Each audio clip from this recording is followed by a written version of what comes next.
저희는 1월 1일부터 지금까지 사도행전을 쭉 보고 있습니다. 다 보지는 않고 매체인 성경 읽기표에 따라서 군데군데 보고 있습니다.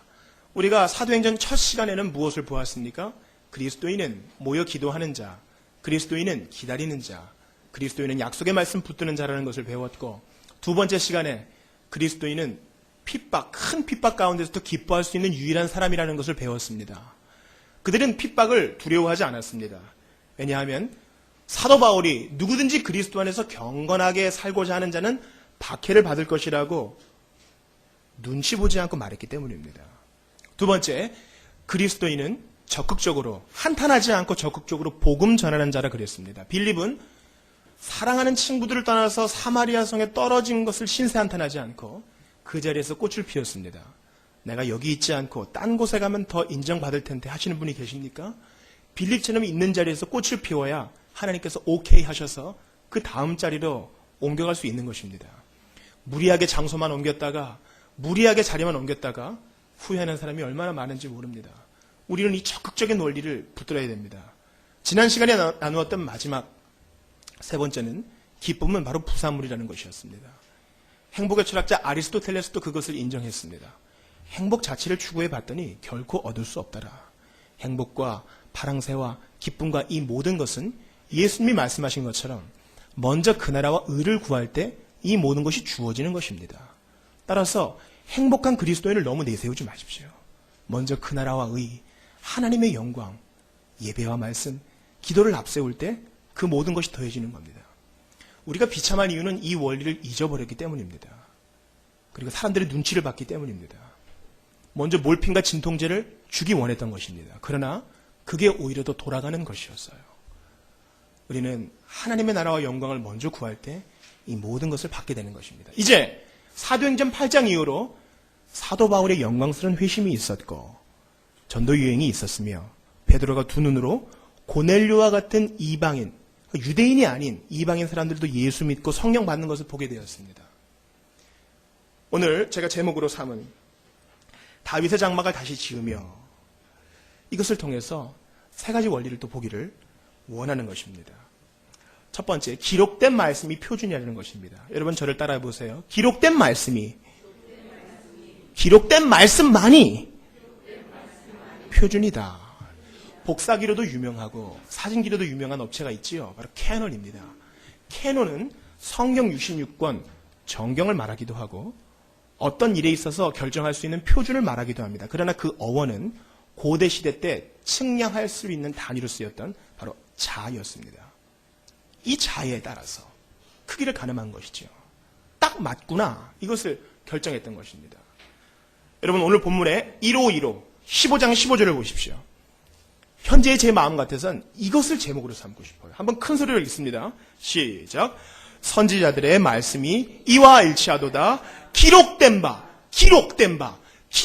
이 기록이 중요한 것입니다. 세상이 좋아졌어요. 저희 아내의 학원도 이제 정부 시책에 맞추어서 태블릿 PC로, 패드로 공부를 하기 시작했습니다. 그러나 임상적인 실험 결과 어떻습니까? 아직 시간적인 좀 지켜봐야 되겠지만 PC로 이북으로 공부하는 데는 한계가 있습니다. 왜냐하면 그거 하다가 딴 거 하게 되거든요. 저는요, 약간 보수적인 입장일지 모르겠지만 공부는 책을 통해서 해야 된다고 보는 사람입니다. 여러분 제가 의도적으로 지금 자막을 쏘지 않고 있어요. 우리 아이들이 지나치게 이 기록이 아니라 미디어, TV, 매스컴에 노출되는 것이 나쁘다고 우리는 알고 있어요. 여러분 매스컴과 미디어 여기에 많이 노출되는 게 왜 나쁜가요?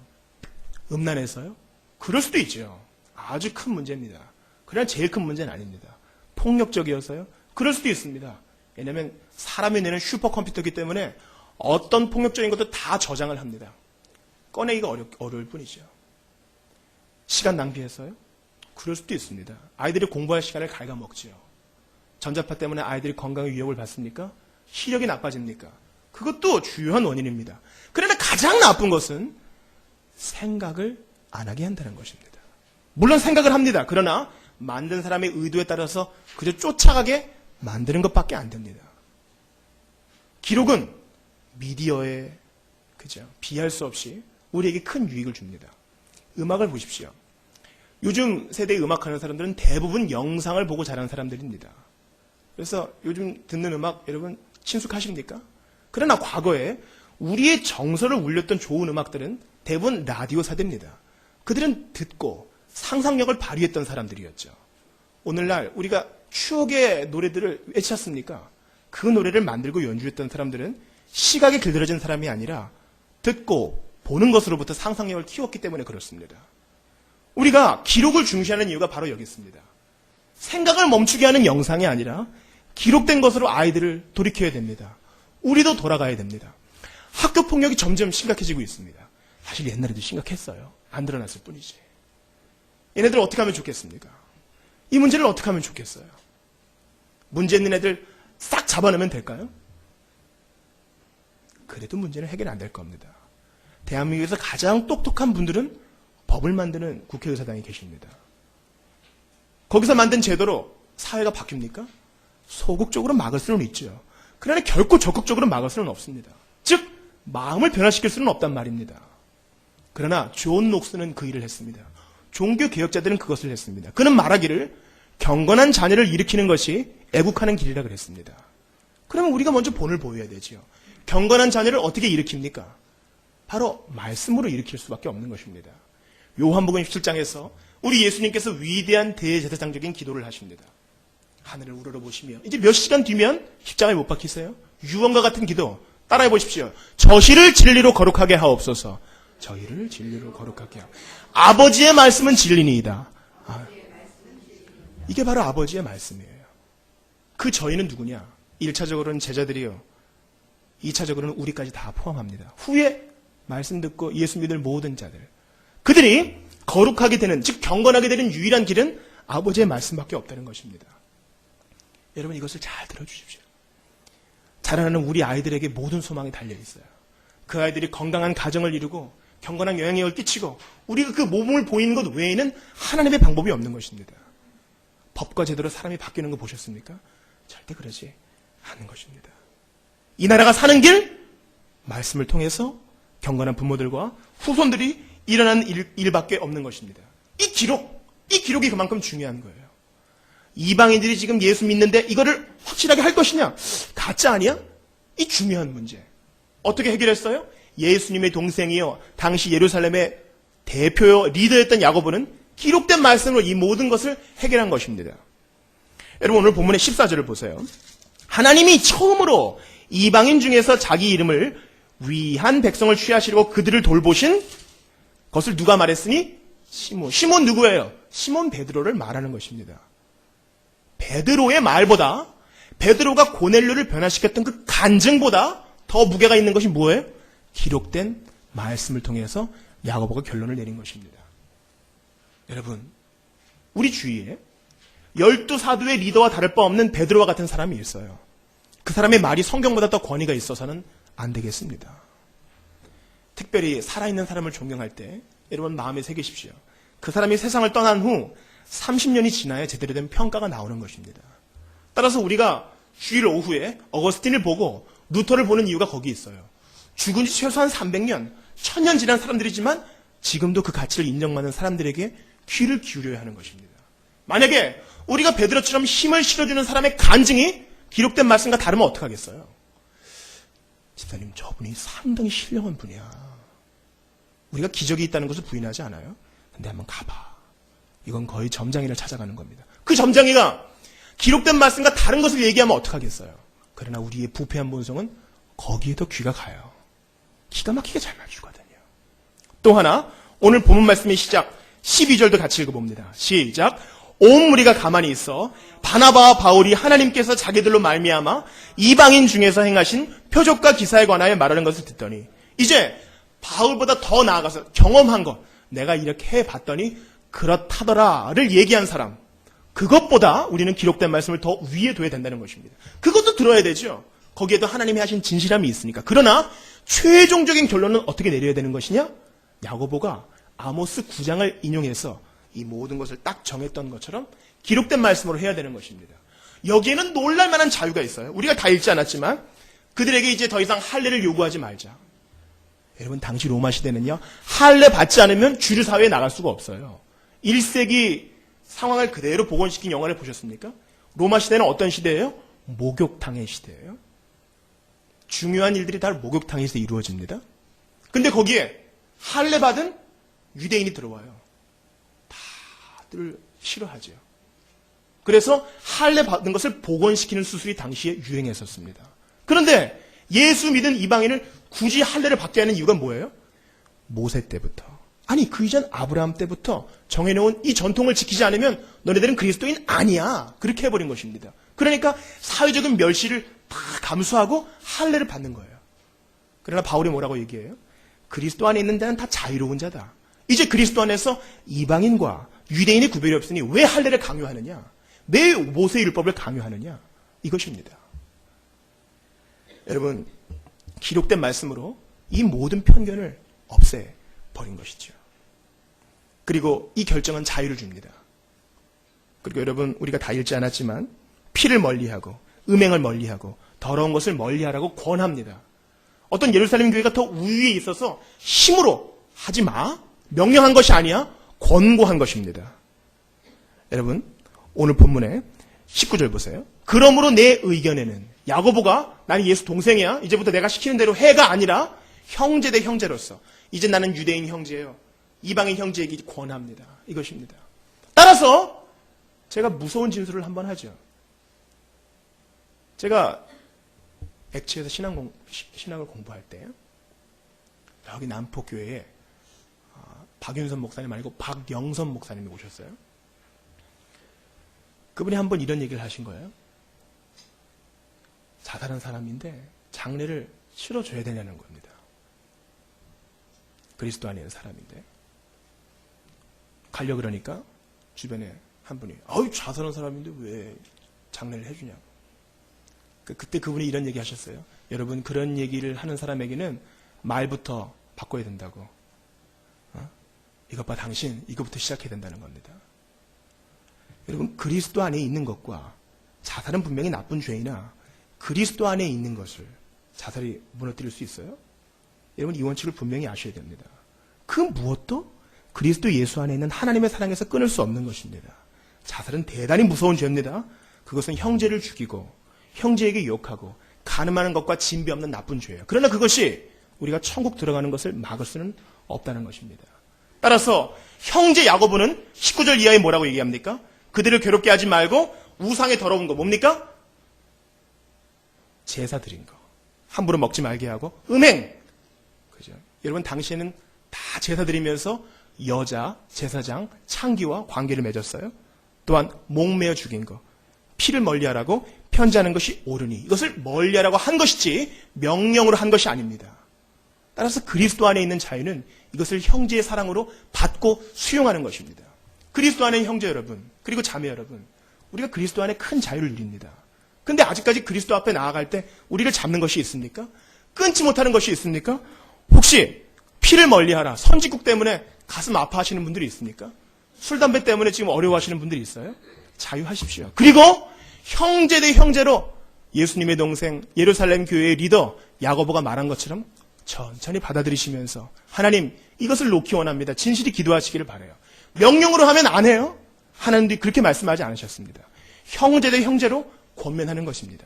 따라서 그 권면은 받아들이는 것이 좋겠지요. 주님께서 우리를 얼마나 사랑하시는지 이것을 명령으로 딱 못 박아두면 좋을 텐데 주님께서는 그리스도 안에 있는 자유를 우리에게 허락하십니다. 뭐 안에서? 기록된 말씀 안에서. 저는 이 말씀을 조금 더 발전시키고 싶습니다. 우리 예수님, 우리처럼 시험 받으실 때 우리보다 더 나쁜 상태에서 시험 받으신 그분, 글래디에이터라는 영화를 보셨습니까? 마지막에 그 장수가 노예 신분에서 완전히 회복돼가지고 마지막 결투를 앞두고 있습니다. 그런데 묶여있는 상태에서 칼에 한번 찔리죠. 피를 철철 흘리면서 결국 그 경기를 이겨내고 자기도 사랑하는 아내 품으로 돌아가고 맙니다. 예수님이 그런 상태였어요. 우리는 멀쩡하죠. 그러나 예수님은 피 흘리시는 상태, 즉 40일 동안 아무것도 드시지 못한 상태에서 낮에는 영상 몇십 도, 밤에는 영하로 떨어지는 그곳에서 제대로 쉬지 못하신 인간 체력의 극한에 가신 상태에서 시험을 받으시는 겁니다. 그분이 시험을 받으실 이유가 있어요? 하나님이? 여러분, 우리가 집에 들어갔는데 애완견이 우리를 시험한다고 생각해 봅시다. 애완견에겐 무엇이 기다립니까? 깨갱과 발길질만 기다리고 있을 뿐이죠. 그런데 그분이 그 시험을 왜 받으시고 그것을 왜 이겨내십니까? 우리를 위해서, 우리에게 교훈을 주시려고. 그분이 어떻게 그것을 이겨내셨어요? 따라해 보십시오. 기록되었으되 그분은 천사를 보내셔서 그를 몰아야 할 수도 있었고, 당장 돌을 떡으로 만드실 수도 있는 분이셨으나 우리를 위해서 기록된 말씀으로 그것을 다 이기셨다는 겁니다. 근데 우리는 왜 시험을 당할 때마다 성경을 펴지 않습니까? 말씀에는 어떻게 기록되어 있지? 왜 찾아보지 않습니까? 이것은 그분을 우롱하는 것입니다. 마귀가 잘못된 말씀으로 그를 공격하자 예수님도 옳은 말씀으로, 기록된 옳은 말씀으로 그것을 이겨내셨습니다. 이단을 이길 수 있는 길도 그것밖에 없는 것입니다. 예수교 장로의 개혁직이 붙은 교회는 그죠? 이단으로 정제되었습니다. 그 교회는 고문기술자에게 또 안수를 줬지요. 이단을, 교묘한 이단을 이겨낼 수 있는 유일한 방법, 기록된 말씀밖에 없습니다. 교회 생활을 분열시킬 수 있는, 자칫 이 예루살렘 회의가 잘못되었으면 이방인 교회, 유대인 교회 이게 갈라질 수 있었다고요. 그러나 우리는 하나요. 그리스도 안에서 자유요. 우리의 권면한 것을 들으라 형제들이요. 이렇게 아름답게 결말 내릴 수 있는 것, 이것은 바로 기록된 말씀밖에 없는 것입니다. 디모데후서 3장 16절 17절 말씀. 하나님의 사람으로 온전하게 하고 모든 선한 일을 행하기에 충분하게 하는 것이지요. 그런데 여러분, 바로 여기에 중요한 난제가 있습니다. 여러분들은 성경의 하나님의 말씀임을 믿으십니까? 믿으시지요. 아마 대부분의 그리스도인은 66권의 성경이 하나님의 말씀인 걸 믿을 거예요. 근데 사단은 전략을 바꿨습니다. 당장 100년 전만 해도 성경은 하나님의 말씀이 아니다. 슈바이처를 비롯해서 온갖 석학들이 다 지식을 동원해서 생각해봤는데 성경은 하나님의 말씀이 아니야를 증거했고, 우리 믿음의 선진들은 그것을 이겨냈습니다. 그래서 사단은 작전을 바꿨어요. 그래, 모든 성도들로 하여금 성경이 하나님의 말씀을 믿게는 하자. 그리고 예배가 끝나고 나서 그 믿음은 다 여기에 두고 가게 하자. 이것입니다. 우리는 예루살렘 회의에서 이방인을 받아들일 것이냐, 형제를 인정할 것이냐, 이러한 실제적인 문제를 놓고 야고보가 기록된 말씀에 의지했다는 것을 반드시 기억해야 됩니다. 여러분, 성경은요, 하나님의 말씀뿐만 아니라 우리의 모든 생활을 인도하는 데 충분한 말씀을 믿으시기를 바랍니다. 우리 예수님이 율법을 어떻게 정리하셨어요? 마음과 목숨과 뜻과 정성을 다하여 주 너의 하나님을 믿으라 그랬습니까? 아니에요. 기독교는 그렇게 소극적인 것이 아닙니다. 마음과 목숨과 뜻과 정성을 다하여 주 너의 하나님을 사랑하라입니다. 거기까지 가야 됩니다. 믿는 것으로 그치면 안 돼요. 사랑하는 데까지 가야 됩니다. 성경의 하나님의 말씀을 믿으십니까? 더 나가십시오. 우리의 모든 결정, 우리의 크고 작은 문제를 성경 안에 이미 하나님께서 답을 주셨다는 것을 믿으시기를 바라요. A라는 직장, B라는 직장 어디에 가야 됩니까? 몇 장 몇 절에 있어요. 그것이 아닙니다. 성경은 우리로 하여금 지혜의 빛을 비춰주시는 것입니다. 성경 속의 성령님은 알지 못하는 평안으로 비록 좁아 보이는 그 길을 선택하게 하시는 것입니다. 여러분, 우리가 기록된 말씀으로 인도함 받지 않으면 우리는 비참할 수밖에 없는 것입니다. 이제부터라도 맥체인 4장을 시작하십시오. 하루에 한 장이라도, 아니 한 구절이라도. 제가 말씀드렸잖아요. 우리가 은혜 충만한 가운데 말씀 보면 아마 한 절 말씀 하루 종일 묵상하고 그것을 일주일 동안 묵상해도 시간이 부족할 거라고요. 주님 우리에게 그런 은혜를 주시기를 원합니다.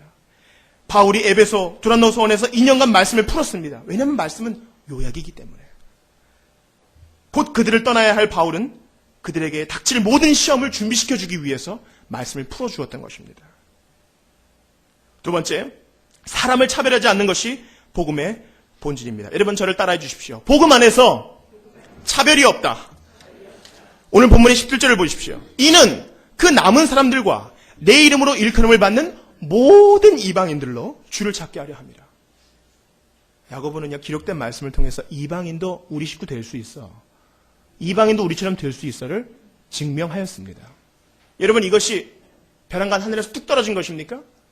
성경을 조롱하는 자들은요, 성경을 한 번도 읽어본 적이 없는 사람입니다. 명확한 이성을 가지고 성경을 창세기부터 요한계시록까지 읽어보십시오. 모든 말씀이 성취된 것을 알 수 있어요. 그 예를 조금씩 보기 원합니다. 모세의 지도하에 이스라엘 백성들이 출애굽을 합니다. 그때 허다한 잡족도 같이 갔습니다. 뭡니까? 이적을 통해서 보니까 이스라엘 백성들을 도와주는 여호와 하나님이 진짜거든요. 그들이 허다한 잡족이 이스라엘 무리 가운데 들어갔을 때 그들도 할례를 받고 이스라엘 백성이 된 것입니다. 여러분, 유다는요, 기다리지 못하고 자기의 꾀를 부리다가 자기의 며느리 사이에서 아이가 태어났죠. 그 여인이 바로 다말입니다. 다말은 가나안 여인이었죠. 그 가나안 여인 다말은 마태복음 1장 아브라함과 다윗의 후손 예수 그리스도의 영광스러운 족보에 들어있습니다. 라합은 어떻습니까? 라합도 이방인이죠. 이방 여인이죠. 가나안 여인이죠. 그러나 그녀는 믿음으로 정탐꾼들을 숨겨주었기 때문에 그 믿음으로 구원을 받게 된 것입니다.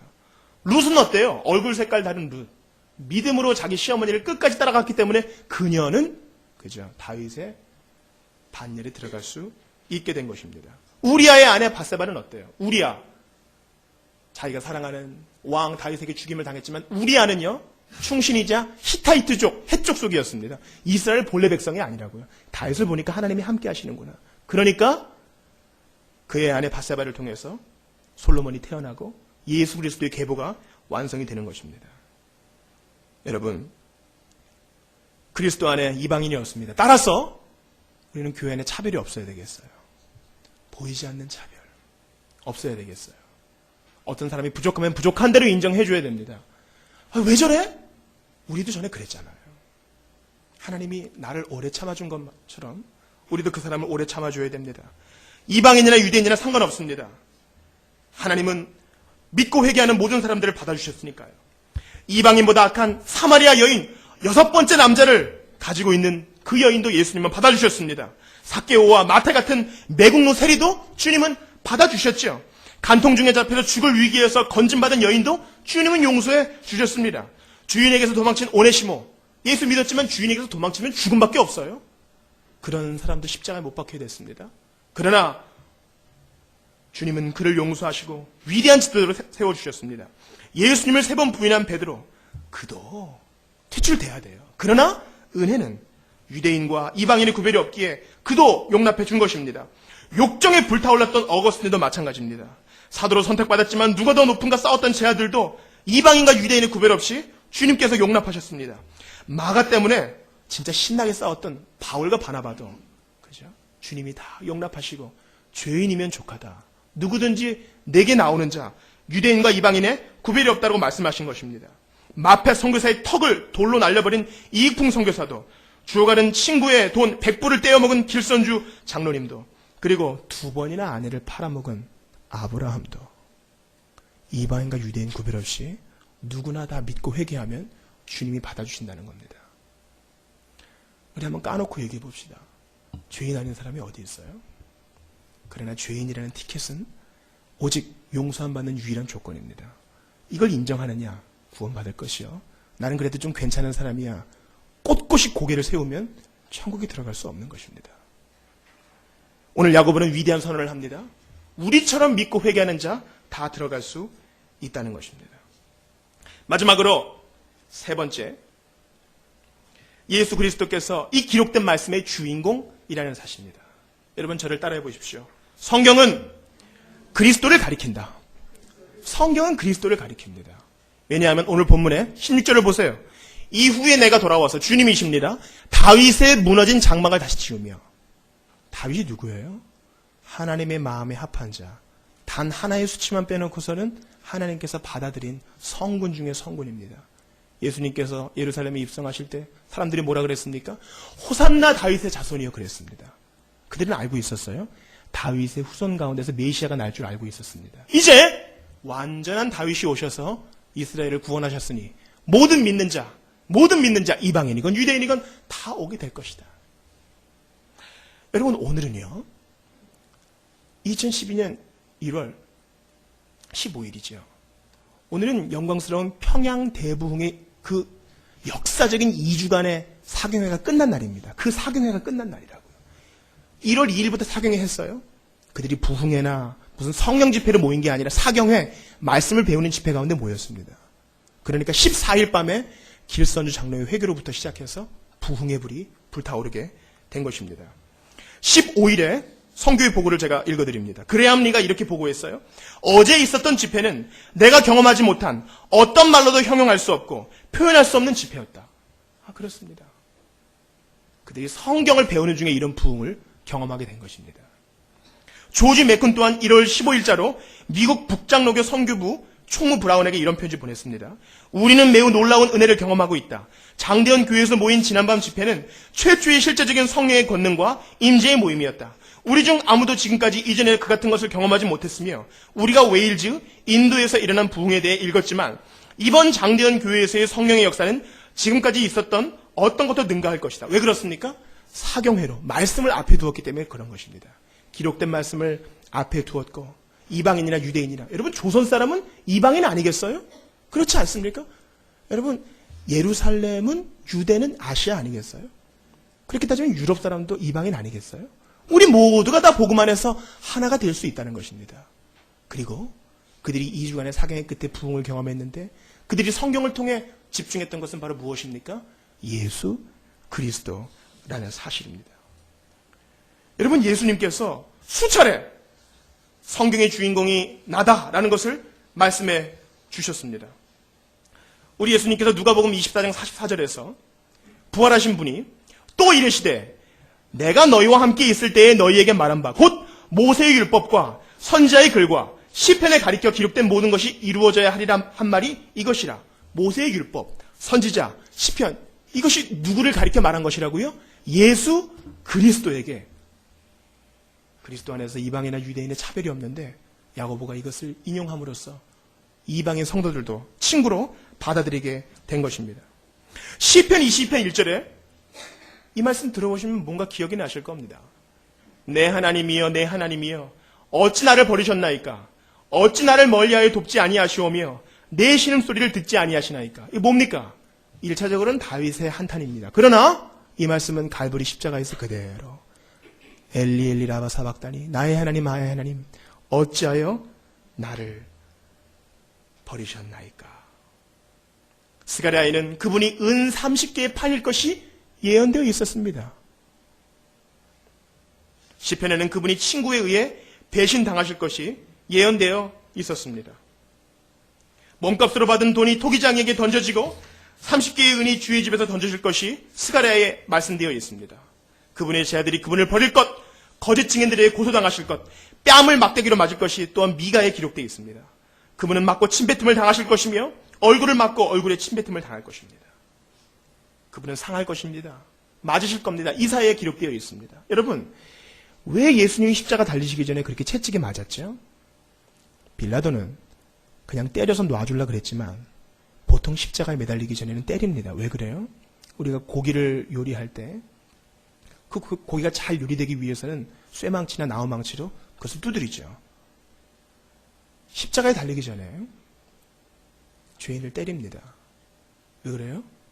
발악하지 않게 하려고, 못 박기 용이하게 하려고 그렇게 하신 것입니다. 그 모든 것이 다 시편과 이사야와 모세의 율법에 기록되어 있다는 것입니다. 그분은 자신을 고소하는 자들 앞에서 양처럼 입을 열지 아니할 것이 이사야 53장에 기록되어 있습니다. 그분은 상처를 입고 상하실 것임이 기록되어 있는 것입니다. 그리고 예수님께서 입을 열어 이 위대한 선언의 종지부를 찍으십니다.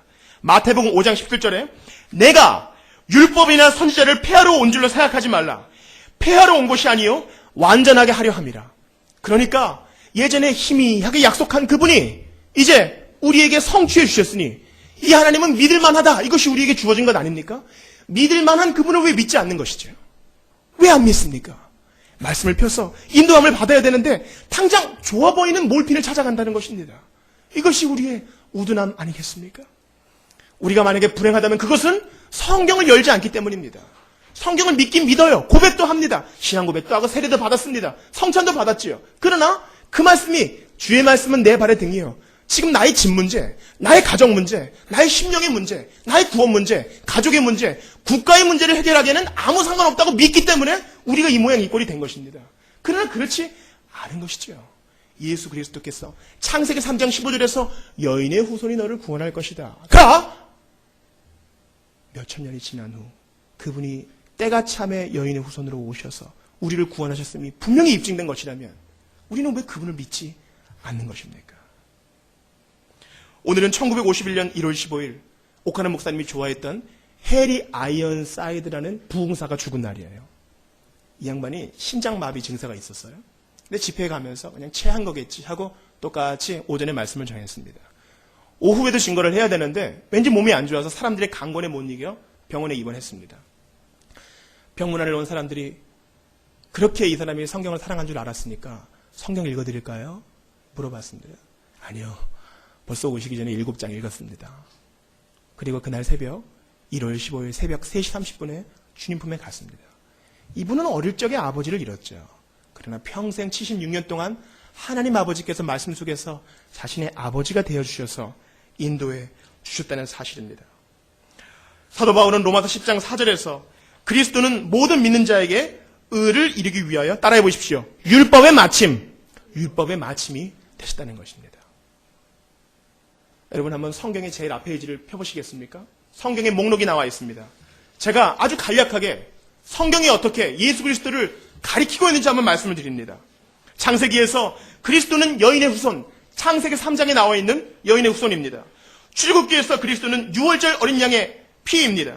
레위기에서 그리스도는 제물이 되시고 그분이 제사장이 되십니다. 민수기에서 그분은 하늘에서 내려오는 참떡 만나가 되십니다. 신명기에서 그분은 모세의 설교에서 드러난 참 말씀이 되십니다. 여호수아에서 그리스도는 우리를 인도하시는 영도자가 되십니다. 사사기에서 그리스도는 백성의 구원자가 되십니다. 그분은 완전하고 죄짓지 아니한 삼손이십니다. 룻기에서 그분은 우리의 기업을 물러주시는 자, 우리의 몰락한 땅을 대신 사주시는 자로 나타나십니다. 사무엘상하, 열왕기상하, 역대상하에서 그분은 모든 성도들의 왕이 되십니다. 에스라서에서 예수님은 포로생활에서 우리를 돌아오게 해주시는 인도자가 되십니다. 느헤미야에서 그분은 우리의 무너진 성벽을 재건축해 주시는 분이십니다. 에스더에서 하나님이란 말은 한 번도 안 나오죠. 그러나 멸망할 수밖에 없었던 유대의 민족을 다시 구원해 주시는 분이십니다. 욥기에서 예수님께서는 인내 중에 함께 하시는 분, 고난 중에 함께 하시는 분이십니다. 시편에서 예수님은 찬양받기 합당하신 분, 잠언에서 그분은 우리의 지혜가 되십니다. 전도서에서는 모든 것이 헛되고 헛된 세상사에서 유일한 희망 되시는 분이 되십니다. 아가서에서 그분은 우리의 영원한 뜨거운 사랑을 받으실 분, 우리를 그렇게 뜨겁게 사랑해 주시는 분으로 나타나십니다.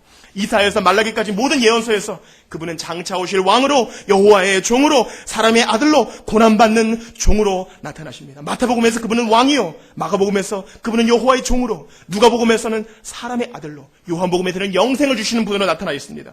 오늘 우리가 본 사도행전에서는 영광스러운 교회를 세우시는 분으로 모든 이방인과 유대인을 차별 없이 받아주시는 분으로 나타나고 있습니다. 로마서에서는 모든 믿는 자를 의롭다 하시는 분으로, 고린도 전후서에서 예수님은 모든 백성의 지배자로, 갈라디아서에서 예수님은 모든 율법주의에서 우리를 해방시켜 주시는 분으로 나타납니다.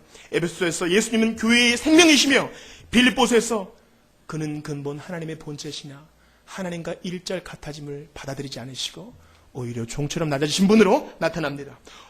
골로새서에서 예수님은 몸된 교회의 머리시며, 데살로니가 전후서에서는 나중에 구름 타고 다시 종말에 나타나실 영광스러운 왕으로, 디모데 전후서에서 그분은 전무후무한 영광스러운 말씀과 교리로, 디도서에서 인생은 그리스도를 위해 살아야 함을 말해줍니다.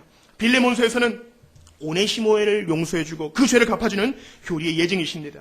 히브리서에서 그리스도는 유대교보다 더 나은 것으로, 야고보서에서는 우리의 믿음과 행위를 갖게 해주시는 유일한 분으로, 베드로 전후서에서는 너는 택한 백성이여 왕같은 제사장으로 만들어주시는 분이십니다. 요한 1, 2, 3서에서는 우리의 교제에 있어 빛과 생명의 기초가 되시는 분이 예수님이십니다.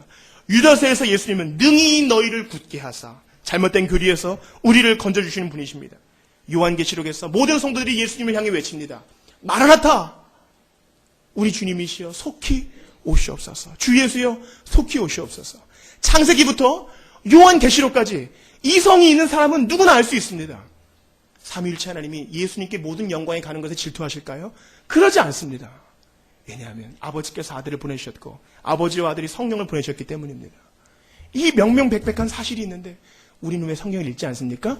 싫기 때문에 읽지 않는 겁니다. 싫기 때문에. 귀찮고 태만하기 때문에 그렇습니다. 그래서 성령님이 필요합니다.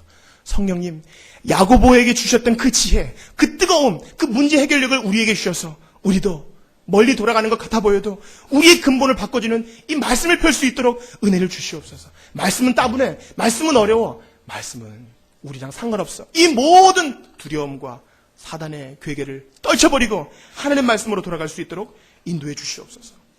제가 북한의 얘기를 하나 소개하고 마치겠습니다. 우리가 나중에라도 제3국에 아직까지 그리스도를 받아들이지 않는 나라에 갈 때는 서로서로 호칭을 바꿔야 됩니다. 집사님 하면 안 되고요. 언니, 형님 뭐 이렇게 해야 됩니다. 목사님은 보통 사장님 이렇게 부릅니다. 교회 안에서는 뭐 언니, 동생 그것보다는 호칭을 부르는 게, 직분을 부르는 게 더 낫겠지요. 외국에서 온 사업가, 사장님을 만난 한 북한 소년이 있었습니다. 이 사업가도 사실은 선교사님이었죠. 예수님을 믿는 이 북한 소년이 사업가로 위장한 선교사님을 만나자 그 손을 반갑게 잡으면서 손에다가 십자가 표시를 합니다. 그리고 무언의 이야기를 하죠. 저 예수 믿어요. 북한의 그리스도인들을 만날 수 있게 해달라고 기도하며 그 땅을 방문한 선교사는 소년의 비쩍 마른 얼굴을 보았습니다. 그 얼굴에서 북한 교회는 살아있답니다 하는 그 영롱한 빛을 볼 수 있었습니다. 그 소년의 아버지는 믿음을 지키다가 몇 해 전에 투옥되었죠. 소년의 가족들은 정부의 야만적인 대우를 받아 말할 수 없는 고통을 겪어왔고 생존을 위해 구걸을 해야 됐습니다. 게다가 북한에는 가뭄이 심해서 많은 사람들이 영양실조로 죽어가고 있었죠. 선교사가 묻습니다. 이 사장님이 소년에게, 피쩍 마른 소년에게 뭐가 필요하니? 그리고 대답을 예상하지 않겠어요? 저 음식하고 돈 좀 달러 있으면 좀 달라고. 그 대답을 기대했는데 이 소년이 4가지를 부탁합니다. 첫 번째, 제가 그동안 호텔에서 일하면서 모아두었던 11조를 가져가 주세요. 두 번째, 목사님이 없어서 세례를 못 받았는데 세례를 주세요. 예수 믿고 성찬을 한 번도 못 받아봤습니다. 성찬을 베풀어 주세요. 마지막으로 조금 더 좋은 성경책을 주세요. 소년의 굳은 믿음에 감동한 선교사는 왈칵 쏟아지는 눈물을 참을 수가 없었습니다. 돈 몇 푼 주어주면 그걸로 끝나는 거죠. 성전 미문에서 구걸하던 안진뱅이는 베드로와 요한에게 돈을 구했습니다. 베드로와 요한이 몇 푼 주었으면 그 짧은 시간만 행복했을 겁니다. 그러나 베드로와 요한은 금과 은은 내게 없거니와 내게 있는 가장 귀한 것으로 내게 주니 곧 나사렛 예수의 이름을 주었습니다. 그리고 오늘 이 북한 소년은 선교사보다 나았습니다. 그는 영혼을 준비할 수 있는 것을 알고 그에게 11조를 부탁했고 세례와 성찬을 부탁했고 더 좋은 성경책을 부탁한 것입니다. 사랑하는 성도 여러분, 주님께서 우리 선배들의 땀과 피와 희생과 기도로 우리에게 자유를 주었습니다. 만약에 우리가 이 자유를 잘못 쓴다면 나중에 주님 옆에 섰을 때 우리가 뭐라고 얘기를 해야 될 거예요. 내가 너에게 자유를 주었건만 너는 행복하게 사는 것에 모든 것을 쏟아부었구나. 남들처럼 되는 것에 모든 것을 쏟아부었구나. 남들처럼 되지 못하는 두려움이 일생 너를 사로잡았구나. 핍박받는 형제와 자매를 위해 너는 무엇을 하였느냐. 우리 주님이 우리들에게 물어볼 것입니다. 우리는 이 자유를 가지고 먼저 우리의 성경을 펴시다. 그래서 성경의 페이지마다 흥건하게 묻어있는 그리스도의 그 뜨뜻한 피를 만져보기를 원합니다. 그리고 남이 전해주는 것 말고 그리스도가 어떻게 약속되어 있고 어떻게 성취되어 있으며 새벽마다 역대하에서 성공한 솔로몬, 실패한 솔로몬, 남북 유다의 분열을 통해서 어떻게 그리스도가 예언되어 있는지 우리 함께 찾아봅시다. 거기서부터 감동을 받아 우리 인생 마음껏 남아있는 세월 동안 시간을 아껴서 우리의 형제들을 돕고 모든 차별을 없애고 교회를 통해서 하나님의 일들을 이루어가는 우리 모두가 다 될 수 있기를 바랍니다. 돌아가는 길 같지만 성경으로 다시 돌아가야만 우리의 자녀들에게 빛과 희망이 있는 줄을 믿습니다. 성경으로 돌아가야만 주의 말씀은 내 발의 등이요 우리의 앞길의 문제로 해결될 줄 믿습니다. 모든 선택의 문제로 괴로워하시는 성도님 계십니까? 하나님께서 말씀을 통해서 우리의 앞길을 지도해 주실 줄을 믿습니다. 성경을 펴야 합니다. 성령님 말씀하실 때 무시하시지 말고 하루에 5분, 10분, 15분이라도 성경 앞에서 우리의 모든 길을 지도받는 우리 모두가 되기를 바랍니다. 그리스도를 사랑한다는 애매모호한 주장이 아니라 성경의 분명한 진술을 우리의 목숨보다 귀히 여기는 북한 소년을 기억하시면서 우리도 우리의 자유를 주님을 섬기는 데 사용하는 우리 모두가 될 수 있기를 바랍니다. 우리 이 시간 기도합시다. 하나님 아버지, 정말 중요한 예루살렘 회의가 모였습니다. 야고보는 권위 있는 사람의 말, 경험한 사람의 말보다 그것도 다 들었지만 마지막 결론을 기록된 아모스 말씀을 통해서 이것이 그리스도 안에서 성취된 것이 아니겠느냐 말했습니다. 주님, 우리는 기록된 말씀을 귀히 여기게 도와주시고 모든 문제의 해결을 기록된 말씀에 두게 하여 주시고 그리스도 안에서 차별이 없어졌음을 믿게 하여 주시며 성경에 예언되고 성취된 예수 그리스도를 바라볼 수 있도록, 그래서 우리의 신앙생활에 활력이 있을 수 있도록, 주님을 더욱 사랑할 수 있도록 온 마음과 정성을 다해 주님을 믿는 것이 아니라 더 나아가 그리스도를 사랑하는 데 이를 수 있도록 은혜를 달라고 오늘 본 말씀 붙들고 한번 기도하겠습니다.